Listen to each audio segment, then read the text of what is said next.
I came to Canada in year 2000 when I was 19, turning to 20. I was an international student, and so I come here with no family, no friends, and almost no English to begin with.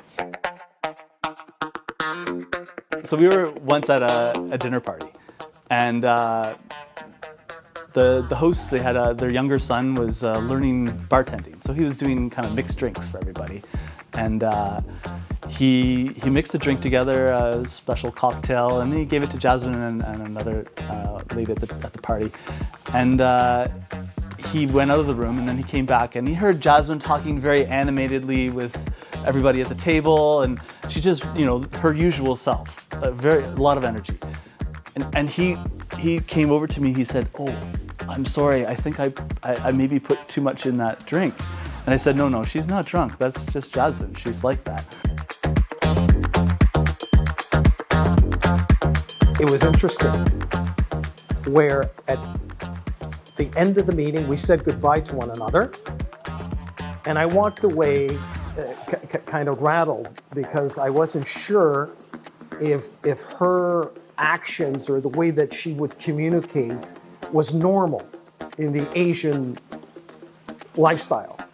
So I went to one of our Asian project managers, and I asked him the question. I said, "The lady that was just here, you know her because you were in the meeting. Is it typical of an Asian woman to have that kind of spunk, that kind of get up and go, that kind of attitude to take over the world?" And he looked at me and said, in a serious face, he says, "No."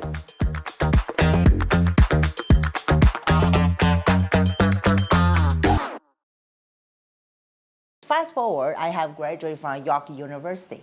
In the last year, I bought my first home, but obviously without my own money at that time. So my parents have given me 35% down payment.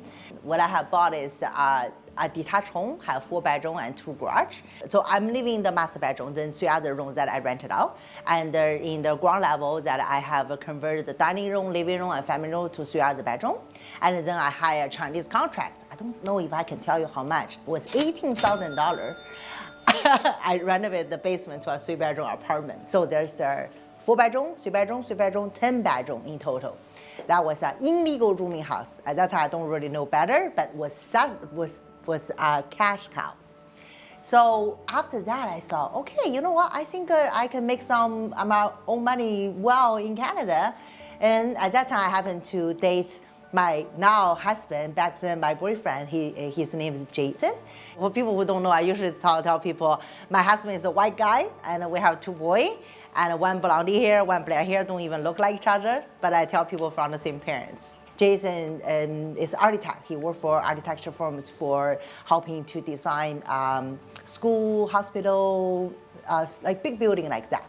And then at that time when we were dating, I really loved I think it's the Home Garden television show called Flip That House. I really loved that show. And I thought, you know what, if they can do it, we can do it. Long story short, after shopping for the property and all that, we actually bought a building way bigger than we ever thought. It's a building, it's actually like a rundown property, and apparently it's not even legally zoned.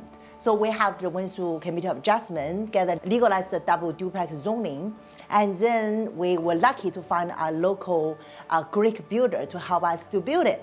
So, but anyways, as you can imagine, the budget was initially like this big. It turns out to be that big, a lot higher than we thought. But lucky for us, the market was very good, and there was another cash cow, but this time it's a legal cash cow. Rich Dad, Poor Dad was pretty famous book at that time, and there's a seminar from United States that teach people how to invest money in income-producing property. So being the youngest student in those kind of seminar, I get the chance to meet a lot of people who in different walk of life. They might have their own business, they may be retired. Eventually, me and 2 other person, we thought we can do this together. So we pour our money together. We invest In our very first project, we bought an 11-unit building in Alliston. It's a small town up north of GTA. And we even set up a property management company to managing our own tenants and everything, which is great. And I remember at that time, the tenants even a waiting list because it's such a small town. And then after that, I feel for sure this is the industry I want to be in. And at that time that I have already had previous experience. So with individual investors, we would call this wealthy Chinese, business class Chinese people who immigrate to Canada. And they usually make a lot of money in China. They might do not speak English here, and they might do not have know the best opportunity here. So other than they bought their first home, usually they want to invest money.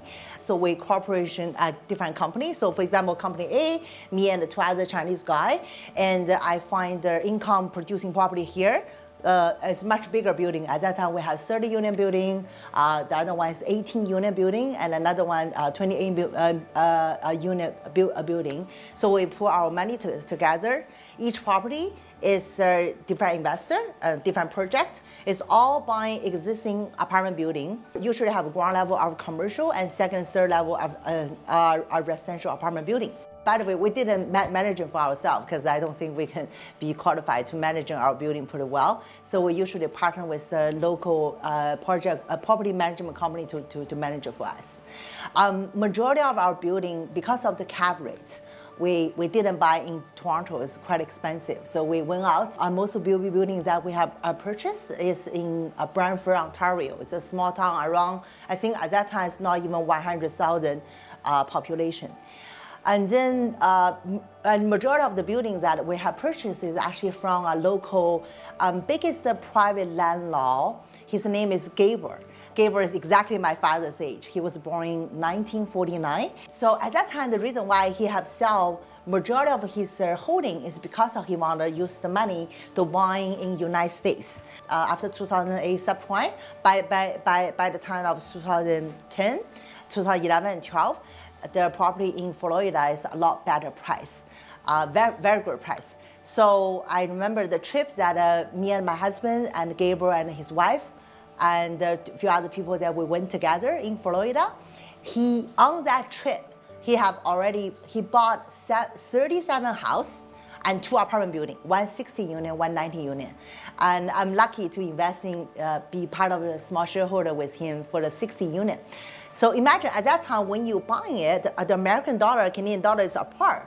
And by the time we sell it, it's like at least 20% higher just by currency, not to say the purchase price is a lot higher by the time we sold the property.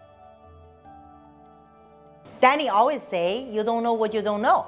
At the beginning, I don't really know that. I thought we know everything. At that time, when I first met with Danny, was in IBD, obviously, because at that time, I'm shopping for a builder. We have the site in Newmarket that can build 40-star townhouses.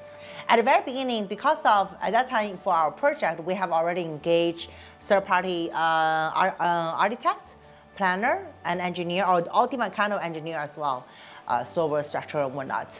So we already thought we have a strong team. We're okay. So all we really need is by the time we have a drawing, we just give to Danny and they can just build for us. It's simple, right?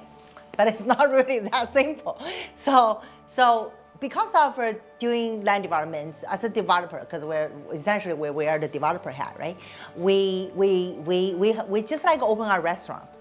You can hire. We are hiring a very good chef, very good manager, very good waiter, waitress, and cleaning people and all that. That not means we know how to make a decision.